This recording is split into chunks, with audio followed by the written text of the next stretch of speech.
Sonido. Onda mecánica longitudinal que se produce por vibraciones de un medio elástico, que puede ser sólido, líquido o gaseoso, y se transmite por variaciones de presión del medio. El sonido consiste en ondas sonoras que se producen cuando las oscilaciones de la presión del aire son convertidas en ondas mecánicas en el oído humano y son percibidas por el cerebro. En el sonido existen 4 características fundamentales. Una de estas es la intensidad. La intensidad nos permite decir si un sonido se escucha muy alto o muy bajo. Esto es debido a la amplitud de la onda. Por ejemplo, una persona hablando, su voz, su amplitud puede llegar, digamos, a un solo cuarto. Desde el principio hasta el final de ese cuarto lo van a escuchar. Pero si a esta persona le agregamos un amplificador, o dígase una bocina con un micrófono, su amplitud va a aumentar y se podría escuchar hasta en todo el edificio o más lejos, debido a que las ondas pueden llegar a esa distancia.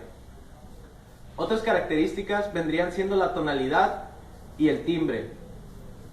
La tonalidad es lo que nos permite saber si un sonido es grave o es agudo. Cuando es agudo es porque el periodo de la onda, que es el ciclo que tarda de principio a fin de la onda, es muy pequeño. Por eso si nosotros empezamos a hablar rápido, hacemos que el periodo sea más chico y nuestra voz comienza a escucharse más aguda.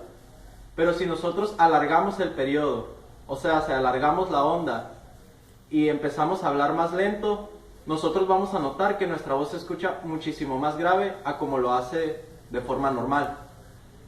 En cambio el timbre nos viene a decir cuando nosotros sabemos que una frecuencia es distinta a otra aunque se encuentren en la misma tonalidad.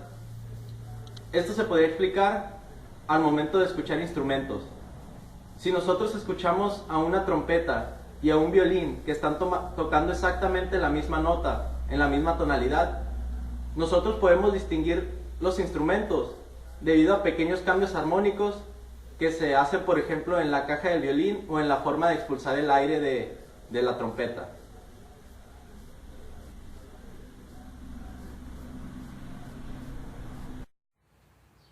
Velocidad de propagación del sonido. Este hace referencia a la velocidad de las ondas sonoras que viajan a través de un medio con condiciones de temperaturas determinadas. La velocidad del sonido se ve afectada por 2 factores, el cual es la densidad del medio y la temperatura de este.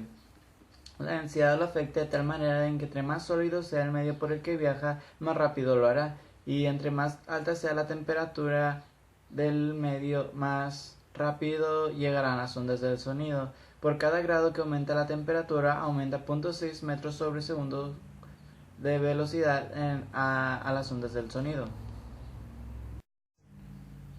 Existen diferentes fórmulas para calcular la velocidad del sonido, puesto que hay 3 diferentes medios de propagación para los gases. La velocidad es igual a la raíz cuadrada de gamma por R por T entre M, donde gamma es igual al coeficiente de dilatación adiáptica, R es la constante universal de los gases, T es la temperatura de grados expresada en Kelvin y M es la masa molar del gas.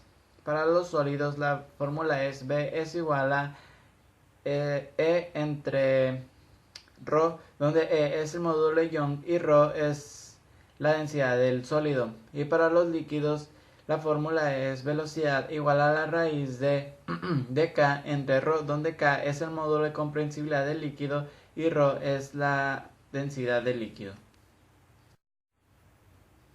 Rangos de audición. Los rangos de audición son la frecuencia de ondas sonoras que el oído humano puede alcanzar a escuchar. Un oído humano saludable puede alcanzar a escuchar ondas de 20 a 20.000 Hz. Los sonidos debajo de los 20 Hz se les llama infrasonidos y los sonidos superiores a los 20.000 Hz se les llama ultrasonidos. Yo voy a hablar sobre los movimientos ondulatorios del sonido. La reflexión. La reflexión ocurre cuando un sonido se refleja en una superficie.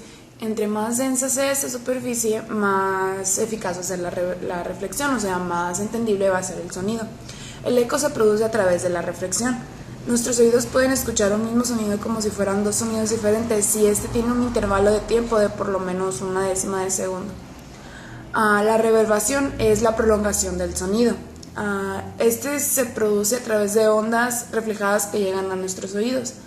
Y el tiempo de reverberación es el tiempo en el que estas ondas reflejadas siguen llegando a nuestros oídos hasta que dejan de ser audibles. Se transmite a través de diferentes medios, ya sea sólido, líquido, gaseoso. La transmisión es más eficaz si el medio es más denso o de frecuencias bajas. Absorción. Muchos materiales tienen la capacidad de poder absorber el sonido. Todo esto depende de la porosidad. Entre más poroso sea el objeto, tiene más capacidad de absorber la energía acústica y transmite menos sonido. Y la resonancia, cada objeto tiene su propia frecuencia y cuando se acercan mucho a su frecuencia, simplemente en la mayoría de las veces no resiste el objeto. Por ejemplo, el cantante con la copa de vino. Cuando el cantante se acerca mucho a la frecuencia de la copa de vino, la copa del vino simplemente no resiste y se quiebra. Por eso salen las películas que cuando el cantante se acerca mucho a la frecuencia de los vidrios, esos